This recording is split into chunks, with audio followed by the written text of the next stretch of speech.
দেখুন, ব্রিজে দাঁড়িয়ে রয়েছে ট্রেন, নিচে গর্জন তেস্তার, মাঝে যাকে দেখছেন তিনি সহচালক। তারই তৎপরতায়, অর্থাৎ এই সহকারী চালকের তৎপরতায়, যিনি নিজের জীবন বাজি রেখে ঠিক করেছেন একের পর এক এয়ার ভালভ, কুমার সৌরভ তার নাম, তাকে কর্নিশ জানিয়েছে রেল।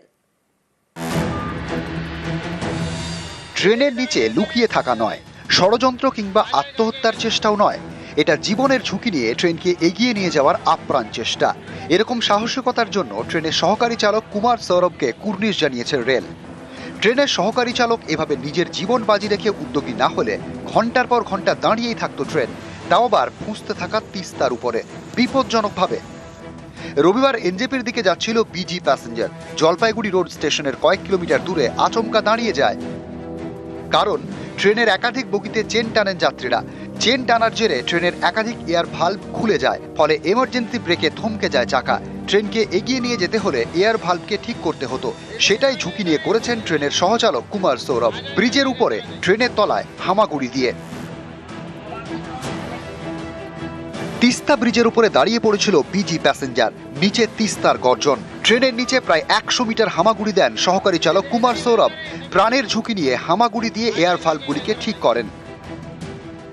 স্লিপারের তলায় হামাগুড়ি দিয়ে আসতে হয়, এসে খালি হামাগুড়ি আসতেও হয় না, দুটো কোচের মাঝখানে তাকে ক্লাইম্ব করতে হয়। ক্লাইম্ব করে ঠিক ছাদের কাছে একটা ভাল্ব আছে, সেই ভাল্বটাকে অপারেট করতে হয়। অপারেট করলে তবেই নিজের যেটা আইসোলেশন আছে সেই আইসোলেশনটা বন্ধ হবে।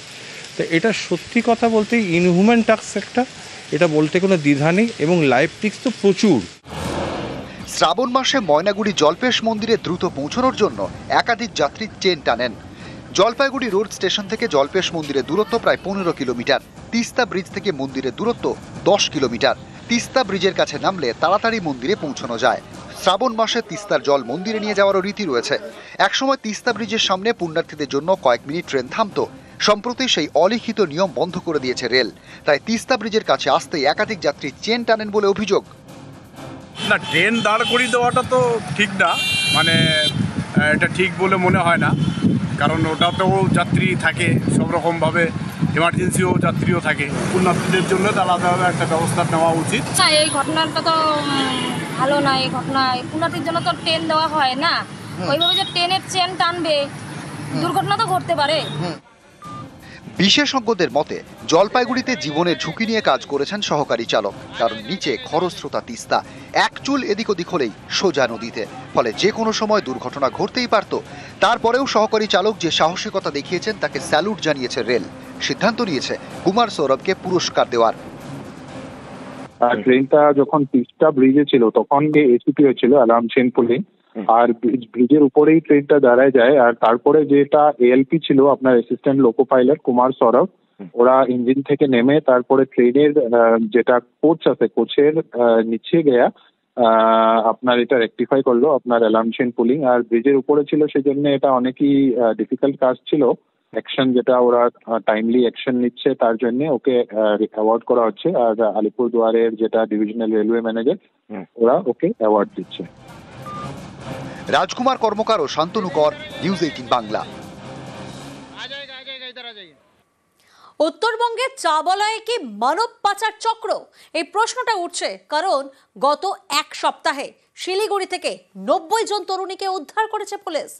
অভিযোগ, তাদের কাজে টোপ দিয়ে ভিন রাজ্যে পাচারের ছক ছিল। উদ্ধার হওয়া তরুণীদের মধ্যে বেশিরভাগই চা বাগানের বাসিন্দা।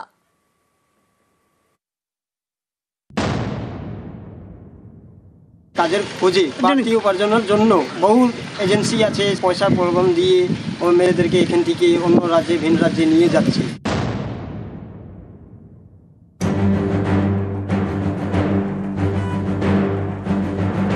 সাতাশে জুলাই রবিবার শিলিগুড়ি বাসস্ট্যান্ডে প্রধাননগর পুলিশের অভিযান। বেসরকারি একটি বাস থেকে 34 তরুণীকে উদ্ধার করা হয়। 22শে জুলাই এনজেপি স্টেশনে পুলিশের অভিযানে উদ্ধার 56 জন তরুণী। তরুণীদের ভিন রাজ্যে পাচারের চেষ্টার বিস্ফোরক অভিযোগ। উদ্ধার হওয়া তরুণীদের অধিকাংশই ডুয়ার্সের চা বাগানের বাসিন্দা, তাই তদন্তকারীদের সন্দেহ পাচারকারীদের টার্গেট চা বাগান।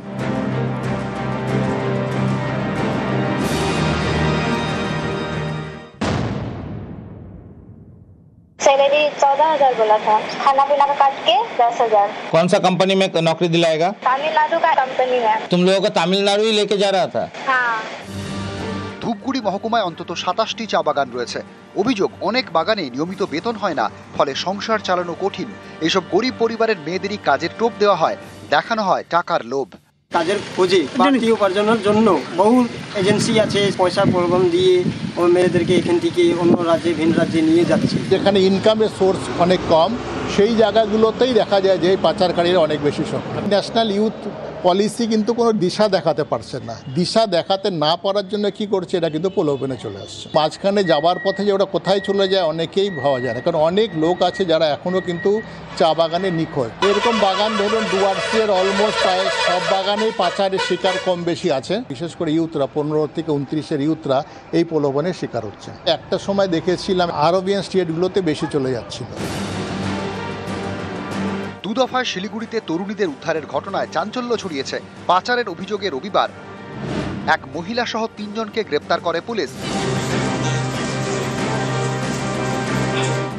তরুণীদের তামিলনাড়ুতে কাপড়ের কারখানায় কাজের টোপ দেওয়া হয়। ছক ছিল শিলিগুড়ি থেকে বাসে রাঁচি, তারপর রাঁচি থেকে ট্রেনে তামিলনাড়ু। পাচার করে দিতে পারলে প্রতি তরুণী পিছু 4,000 টাকা। তামিলনাড়ুতে কোনো এক জায়গায় কাজ পাইয়ে দেবে নাম করে তাদেরকে নিয়ে যায়, যদিও তাদের কাছে লফুল অথরিটি বা ডকুমেন্টেশন সেরকম কিছু ছিল না। 34 জন এরকম মহিলাকে উদ্ধার করা হয়েছে। তারা বেশিরভাগই নাগরাকাটা, মেটেলি, কালচিনি, আলিপুরদুয়ার এইসব এরিয়ার। হিউম্যান ট্রাফিকিং কাজের নাম করে অন্য জায়গায় নিয়ে যাওয়া হয়, তার বিরুদ্ধে সেন্সিটাইজেশন সবসময় চলে, সেটাও চলবে।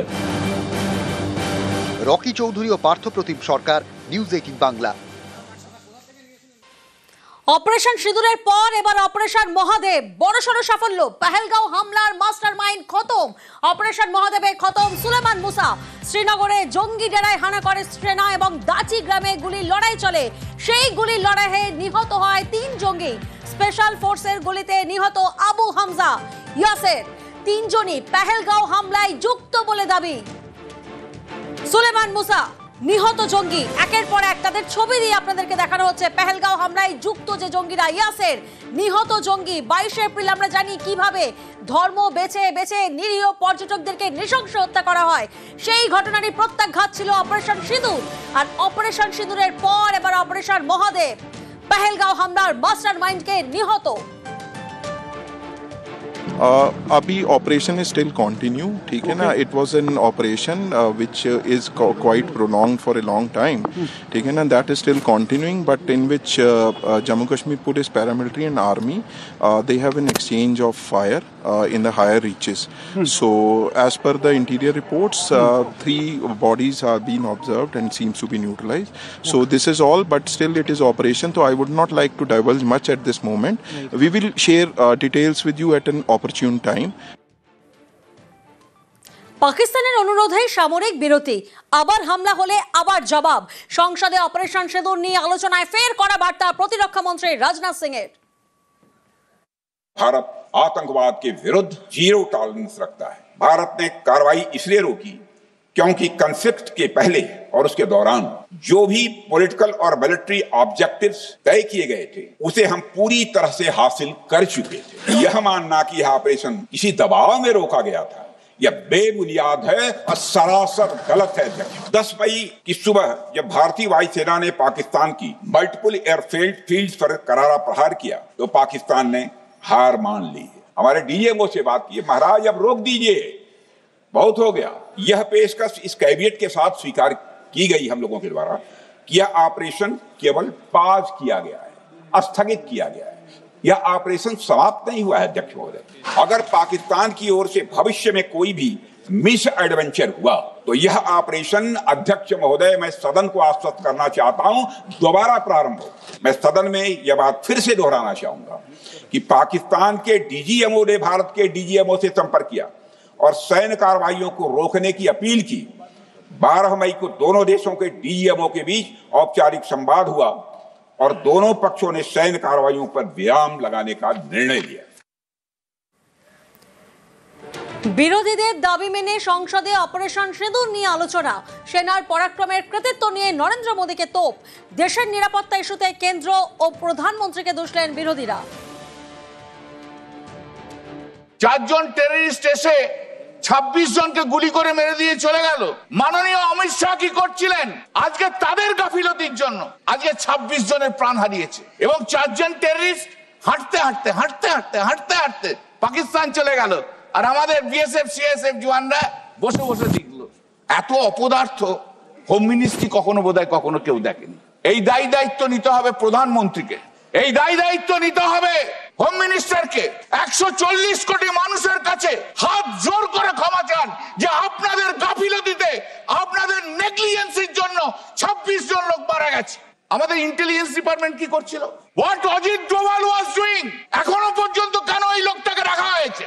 আপনি মাননীয় প্রধানমন্ত্রী, আপনি হাউসে বলেছিলেন 2014 সাল থেকে শুনে আসছি যে আপনি পাহারাদার। আপনি এমনই একটি পাহারাদার যে 4 জন টেররিস্ট ঢুকলো, গুলি করে মেরে দিয়ে 26 জনকে মেরে দিয়ে চলে গেল, টাক টাক টাক টাক করে বাইরে বেরিয়ে চলে গেল। বাহ, কি পাহারাদার আমার! আর পাহারা দেবেন না, দয়া করে আপনাকে বলছি। আপনি যান, এবার পাহারা দেওয়ার দরকার নেই। আপনার মতো পাহারাদার থাকলে আরো ভারতীয়র মৃত্যু হবে।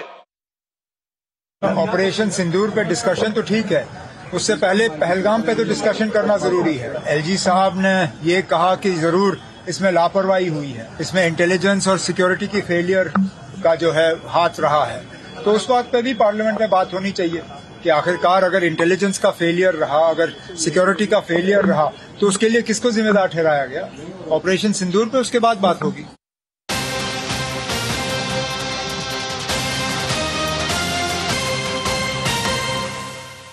নজর রাখবো কবি সুভাষের মেট্রো পিলারে ফাটল, যার জেরে আজ এবং কাল বন্ধ থাকবে কবি সুভাষ মেট্রো। প্রতিনিধি আবির এই মুহূর্তে আমাদের সঙ্গে রয়েছেন। আবির, কোন কোন স্টেশনে সেক্ষেত্রে পরিষেবা বন্ধ থাকছে? শুধুমাত্র কবি সুভাষ স্টেশনেই পরিষেবা বন্ধ থাকছে, বাকি সমস্ত স্টেশনে পরিষেবা সচল থাকবে এবং দক্ষিণেশ্বর থেকে যে ট্রেন যাতায়াত করছে সেটা যাত্রীদেরকে ক্ষুদিরামে নামিয়ে দেবে এবং তারপরে অবশ্যই তাকে প্ল্যাটফর্ম বা লাইন বদল করার জন্য কবি সুভাষ পর্যন্ত যেতে হয়, সেখানে যাবে, লাইন বদল করে নিয়ে আসবে। ইতিমধ্যেই কাজ শুরু করা হয়েছে, তবে কবি সুভাষের কাজ শেষ করতে সময় লাগবে বলেই মনে করা হচ্ছে। তার কারণ কিছুক্ষণ আগে যেটা জানতে পারা যাচ্ছে যে কবি সুভাষের যে সমস্ত স্টাফেরা যারা ছিলেন তাদেরকে বিভিন্ন স্টেশনগুলোতে বদলি করা হচ্ছে, ফলে সময় নিয়ে হয়তো কবি সুভাষের কাজ করা হবে। কিছুক্ষণ আগে যেটা জানতে পারা গিয়েছিল যে পিলারের যে কাজগুলি করা হবে, এর পাশাপাশি জানতে পারা যাচ্ছে হচ্ছে শেড এবং একই সঙ্গে হচ্ছে প্ল্যাটফর্মেরও বেশ কিছু সংস্কারের কাজ তারা একবারে সেরে নিতে চান। 2010 সালে এই স্টেশনটি চালু করা হয়েছিল এবং এই মুহূর্তে অত্যন্ত গুরুত্বপূর্ণ স্টেশন হিসাবে এটি রয়েছে। তার কারণ হচ্ছে দক্ষিণেশ্বর থেকে কবি সুভাষ পর্যন্ত মেট্রো, আবার কবি সুভাষ থেকে মেট্রো যাবে হচ্ছে বিমানবন্দর পর্যন্ত, ফলে এটিকে প্রান্তিক বা টার্মিনাল স্টেশন হিসেবেও কাজ করবে। ফলে সমস্ত দিক দেখে শুনেই এই সংস্কারের কাজ চলছে এবং তার জেরে এই সিদ্ধান্ত। তবে কবি সুভাষ পর্যন্ত ট্রেন যেতে না পারার কারণে যাত্রীদেরকে অবশ্যই ভোগান্তি হবে, তার কারণ সেখান থেকে শিয়ালদা দক্ষিণ শাখার লোকাল ট্রেন যাত্রীরা ধরতেন এবং ট্রেনকে সেখানে নামানোর পর ঘুরে আসতে যথেষ্ট সময় লেগে যাবে, মানে যারা অপেক্ষা করবেন হচ্ছে ক্ষুদিরাম স্টেশনে। বেশ।